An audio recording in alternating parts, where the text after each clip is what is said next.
మొన్న మనోహర్ లాల్ ఖట్టర్ కేంద్ర మంత్రి హైదరాబాద్కు వస్తా అంటే మొదట రాకుండా అడ్డుకున్నాడు. రెండోసారి వచ్చాడు. ఆయన పట్టణాభివృద్ధి శాఖ మంత్రి, విద్యుత్ శాఖ మంత్రి, గృహ నిర్మాణ శాఖ మంత్రి. హైదరాబాద్ గ్రాండ్ కాకతీయ హోటల్లో సమీక్ష పెట్టి మంత్రి గారికి మా నివేదికలు ఇస్తే 4 గంటలు చెప్తే నీ సొంత పార్లమెంటు సికింద్రాబాద్లో జరిగిన సమీక్ష సమావేశానికి నువ్వెందుకు డుమ్మా కొట్టినావు?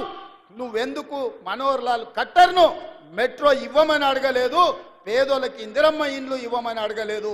ఇవాళ విద్యుత్తులో ఆర్థిక సహాయాన్ని ఇవ్వమని ఎందుకు చెప్పలేదు కిషన్ రెడ్డి గారు? దీన్ని బట్టి నీ కుళ్ళేందో నీ అసూయేందో కళ్ళకు కనిపిస్తలేదా అని నేను అడుగుతున్నా. కానీ అదే సమావేశానికి ఈటల రాజేందర్ గారు వచ్చి మెట్రోను మేడ్చల్ వరకు ఇవ్వమని అడిగిన మాట నిజం కాదా? హైదరాబాద్కు మంత్రి వస్తే తెలంగాణ అభివృద్ధి కోసం సమీక్ష చేస్తే 10 సార్లు నేను నీ చుట్టూతో తిరిగి మా అధికారులందరినీ ఇంటికి పంపించి నివేదికలు ఇస్తే మంత్రి వచ్చినప్పుడు నువ్వు రావా? ఏం పని చేస్తున్నావే కిషన్ రెడ్డి? హైదరాబాద్కు ఢిల్లీలోనే మంత్రి వస్తాడు కానీ ఈడ గల్లీలున్న నువ్వు సమీక్షకు రావా?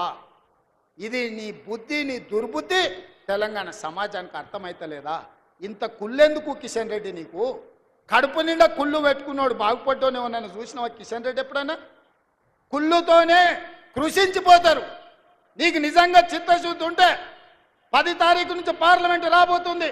తొందరలోనే మా భట్టి విక్రమార్క గారు తెలంగాణ నుంచి ఉన్న పార్లమెంటు సభ్యులను రాజకీయాలకు అతీతంగా 17 మంది లోక్సభ సభ్యులను 7 మంది రాజ్యసభ సభ్యులను ఇంక్లూడింగ్ కిషన్ రెడ్డి అండ్ బండి సంజయ్ని సచివాలయంలో సమీక్ష పెట్టండి.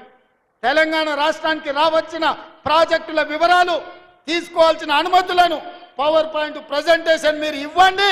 అవన్నీ తీసుకొని ఢిల్లీకి వెళ్దాం, మోడీని కలుద్దాం, తెలంగాణకు సాధించుకుందాం. నిర్మలా సీతారామన్ గారు ఈరోజు తమిళనాడుకు మెట్రో తీసుకుపోయింది. ఇవాళ కర్ణాటకలో చంద్రశేఖర్ గారు బెంగళూరుకి మెట్రో తీసుకొని పోయిండు. ఆడ ప్రతిపక్ష పార్టీల అధికారంలో ఉన్న కర్ణాటకలో ఉన్న శోభా గారు బెంగళూరుకు మెట్రో తీసుకెళ్ళింది. నిర్మలా సీతారామన్ గారు వాళ్ళ సొంత రాష్ట్రం తమిళనాడుకు మెట్రో తీసుకెళ్ళారు. మరి నీ సొంత రాష్ట్రానికి ఎందుకు మెట్రో ఎందుకు మీరు తీసుకొస్తలేరు కిషన్ రెడ్డి అని నేను అడుగుతున్నా. ఇంత దుర్మార్గం, ఇంత కుళ్ళు నీ దగ్గర పెట్టుకొని నువ్వు మమ్మల్ని తిట్టి మమ్మల్ని బెదిరియాలనుకుంటున్నాడు. బెదిరిస్తే తెలంగాణకు రైలు వస్తుందా కిషన్ రెడ్డి? బెదిరిస్తే మూసి ప్రక్షాళన జరుగుద్దా?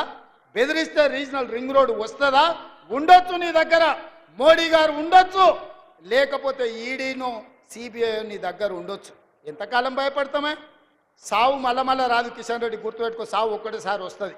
సావుకు తెగించే 10 ఏళ్ళు కొట్లాడినాం.